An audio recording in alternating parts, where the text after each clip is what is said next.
दोस्तों, अगर आपके साथ कुछ भी गलत होता है या गलत घटनाएं घटती है तो आपकी उम्मीदें न्यायपालिका से होती है, कोर्ट से होती है कि वो आपके साथ न्याय करेगी। लेकिन हमें आमतौर पर कुछ ना कुछ ऐसी घटनाएं देखने को मिल जाती हैं जो ये बात साबित करती है कि ये जो न्यायपालिका है वो कहीं ना कहीं अमीरी और गरीबों में फ़र्क करती है। नमस्कार दोस्तों, मैं हूँ आयुष कुमार द्विवेदी और आज आपके साथ एक ऐसी घटना लेके आया हूँ जो आपको सोचने पे मजबूर कर देगी कि क्या हमारे भारत देश में गरीबों की कोई इज्जत है भी या नहीं। दोस्त, बात है 18 मई 2024 की। पुणे में स्थित कोरेगांव पार्क में एक पब होता है जहां पे 17 साल का लड़का जो कि 12वीं के रिज़ल्ट निकलने की खुशी में रात 10:30 बजे से लेकर 2 बजे तक अल्कोहल कंज्यूम करता है। नशे में धुत वो अपनी पोर्स गाड़ी निकालता है, बहुत ही लग्जरियस, और गाड़ी तो चलाता है फुल स्पीड में, 150 की स्पीड में। दोस्तों, अब दूसरी साइड चलते हैं। इसी समय जब वो लड़का गाड़ी 150 किलोमीटर प्रति आवर की स्पीड से चला रहा होता है, दो IT प्रोफेशन के लोग जिसका नाम है अडीश अवधिया और अश्विनी कोष्ठा, वो डिनर करके गाड़ी से जा रहे थे। कल्याणी नगर की बात है दोस्तों। 150 किलोमीटर की एक गाड़ी आती है और वो इन दोनों IT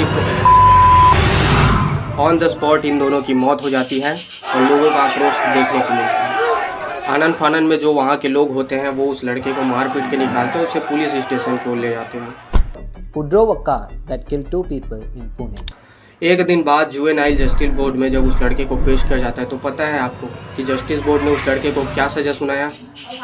कारावास की नहीं, अर्थदंड की नहीं, आजीवन जेल की नहीं, बल्कि निबंध की। I'm talking about the Pune car crash case. एक मोटरसाइकिल से जा रहे लड़के लड़की की मौत हो गई। एक ने मौके पर ही दम तोड़ दिया और दूसरे ने अस्पताल में इलाज के दौरान, जिसमें शहर का कोई घमंडी धन्ना सेठ रुपयों के बल पर हर किसी को खरीदने का दावा करता है और दुर्घटना पर एक निबंध लिखने के लिए कहा है। दोस्तों, ये जो घटना है वो है पुणे पोर्स कार इंसिडेंट की। दोस्तों, इस वाले एक्सीडेंट केस में इतने ज़्यादा ट्विस्ट एंड टर्न्स हैं जिसे देख के बॉलीवुड और नेटफ्लिक्स की मूवी भी फैल खा जाए।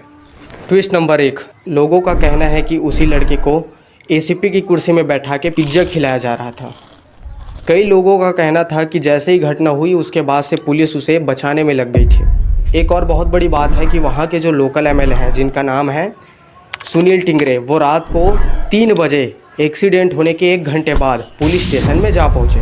इतना ज़्यादा एक्टिव। अब जो घटना होती है वो एक दिन बाद चली जाती है। 19 मई के दोपहर को उसी लड़के को जुवेनाइल जस्टिस बोर्ड के सामने खड़ा किया जाता है और तब दोस्तों जो सबूत है उसको मिटाने की यहाँ तक की कोशिश की गई थी कि उस लड़के का जो ब्लड रिपोर्ट है कि उसने अल्कोहल कंज्यूम किया है कि नहीं, उसको 8 घंटे तक लिया नहीं गया। मतलब कि ये सबूत तो मिट गया।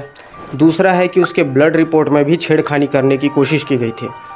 जांचबीन में ये बात सामने आती है कि पुलिस कमिश्नर जी कहते हैं कि उस बंदे के ब्लड सैंपल को, वो लड़का जो पोर्स गाड़ी चलाता है उसके ब्लड सैंपल को किसी दूसरे व्यक्ति के ब्लड सैंपल से रिप्लेस करने की कोशिश की गई थी और उस लड़के का जो ओरिजिनल जो ब्लड था उसको कचरे में फेंक दिया गया था। परंतु जो ससून हॉस्पिटल ने सुबह में जो सैंपल फोरेंसिक को भेजा था वो सैंपल किसी और व्यक्ति का था। मतलब कि ये सैंपल रिप्लेस किया गया है। जब इस चीज़ की जांच की गई तो उस डॉक्टर को अरेस्ट कर लिया गया जिसने ये हरकत की है। दोस्तों, लोगों का गुस्सा तब बढ़ गया जब उन्हें पता चला कि जुवेनाइल जस्टिस बोर्ड ने उस लड़के को बेल दे दिया है और उस लड़के को कहा गया कि उसे नशा मुक्ति के लिए काउंसलिंग ज्वाइन करनी चाहिए और उसको साइकेट्रिस्ट के पास कंसल्टेंट के लिए ले जाना चाहिए। जब ये बात फैली आम लोगों में, वो लड़का जिसने 2 IT के लोगों को रौंद के चला गया ऑन द स्पॉट, जिनकी डेथ हो गई, उस लड़के को बेल दे दिया गया यह कह के कि वो नाबालिग। दोस्तों, पूरा देश दहल उठा ये जान के और यहीं से असली कहानी शुरू होती है। कार चलाने वाला लड़का एक नाबालिग है। लड़का नशे में वो भागने की कोशिश करता है लेकिन फिर उसे पकड़कर पुलिस को सौंप देती है। पुलिस, ड्राइवर, नेता, गवाह के बाद अब सरकारी अस्पताल के दोस्तों, जनता के भारी दबाव से पुलिस हरकत में आई। दोस्तों, इस लड़के का नाम वेदांत अग्रवाल होता है और जो पुलिस होती है वो सेशन कोर्ट में जाके इस बात के लिए अपील करती है कि जो वेदांत है उसको नाबालिग की तरह ट्रीट न किया जाए बल्कि एक बालिग, एक एडल्ट की भांति ट्रीट किया जाए और उसके ऊपर जो 304A की जो धारा है उसको चेंज करके 304 में चेंज कर दिया जाए जिसकी वजह से और भी कड़ी सज़ा उसको मिल सके। दोस्तों, जो सेशन कोर्ट होता है वो उसने पुलिस को यह कहा कि आप जुवेनाइल जस्टिस बोर्ड को जाके अप्रोच कीजिए।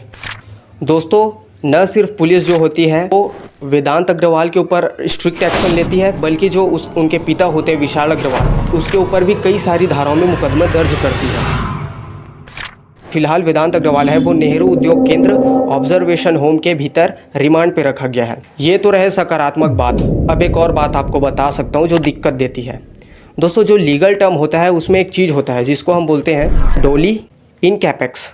दोस्तों ये जो टर्म है वो ये बोलता है एक उम्र से जो कम के लोग होते हैं वो किसी अपराध को जानबूझ के नहीं करते हैं, इसलिए उन लोगों को एक एडल्ट की भांति पनिश नहीं किया जाना चाहिए बल्कि उन्हें एक नाबालिग के तौर पे ही देखा जाना चाहिए। लेकिन दोस्तों इस कानून पे ना कोई एज डिफाइन नहीं किया गया कि इस एज से कम के लोगों पर यह कानून लगेगा। ये जो कानून है इसकी जो एज है वो अलग अलग देशों के हिसाब से अलग अलग है। दोस्तों आपको बता दूं कि इसी लीगल टर्म को उपयोग करके पहले भी बहुत सारे लोग बच चुके हैं, जैसे कि 2015 में एक घटना हुई थी। दोस्तों इसी चीज़ से मिलती जुलती घटना हमें कानपुर में देखने को मिलती है, जहां पे एक छोटी उम्र का लड़का बार बार लोगों का एक्सीडेंट करता है। अब तक उसने 4 लोगों का एक्सीडेंट कर दिया, जिसमें से 2 लोगों की तो मौत ही हो गई। दोस्तों ये जो लड़का है ना वो बार बार अपने कम उम्र होने की वजह से बच जाता था, लेकिन जो पुणे वाला केस हुआ उसको देखने के बाद पुलिस हरकत में आई और इस लड़के को भी अरेस्ट किया गया। दोस्तों ये सारी जो घटनाएं होती है वो हमारे देश के घटिया कानून को दर्शाती है। दोस्तों ये सारी घटनाएं इस बात को दिखाती है कि हमारे देश का जो कानून है वो अमीरों और गरीबों के साथ एक सा व्यवहार नहीं करता। लेकिन आपने ये चीज़ तो पक्का देखा है दोस्त कि जो लोग ना कोई पोस्ट में रहते हैं, सभी की बात नहीं कर रहा हूँ, वो लोग ना अपने से नीचों की ज़्यादा इज्जत नहीं करते, बेसाले करके बात करते हैं और वो अपने आप को ऐसा दिखाते हैं कि वही इस धरती लोक के सबसे बड़े सुपरस्टार हैं। दोस्तों अगर इस केस में अगर न्याय मिलेगा ना तो इस वजह से नहीं मिलेगा कि कानून में कड़े कदम उठाया गया, बल्कि इस वजह से मिलेगा कि देश की जनता ने एक होकर आवाज़ उठाया। देश की जनता ही इस देश में सबसे ज़्यादा पावरफुल है। आवश्यकता बस इस बात की है मेरे दोस्त कि ज़्यादा असंवेदनशील हो के ना बैठे। अगर आपके सामने कुछ हो रहा है तो आप उसके प्रति आवाज़ उठाइए। आपने निर्भया केस में किस तरीके से न्याय की मांग की गई थी और देखा आपने क्या नतीजा हुआ उसका। आपने किस तरीके से स्वतंत्रता आंदोलन में भाग लिया और देखा उसका नतीजा आज क्या हुआ। ठीक उसी तरीके से अगर आपके सामने कुछ भी गलत होता है मेरे दोस्त, तो हाथ में हाथ धरे रह के मत बैठा करो ये सोच के कि इसकी प्रॉब्लम है, हमें क्या दिक्कत है। मेरे भाई अपनी आवाज़ की ताकत समझो। आपकी आवाज़ में वो शक्ति है जो आंधी ला सकती है। तो अपने ताकत को समझिए और जहाँ भी अन्याय होता है दोस्त अपनी आवाज़ मिल के उठाया कीजिए। इसी के साथ आज का वीडियो यहीं पे समाप्त करते हैं। बहुत बहुत धन्यवाद दोस्तों। जय हिंद, जय भारत।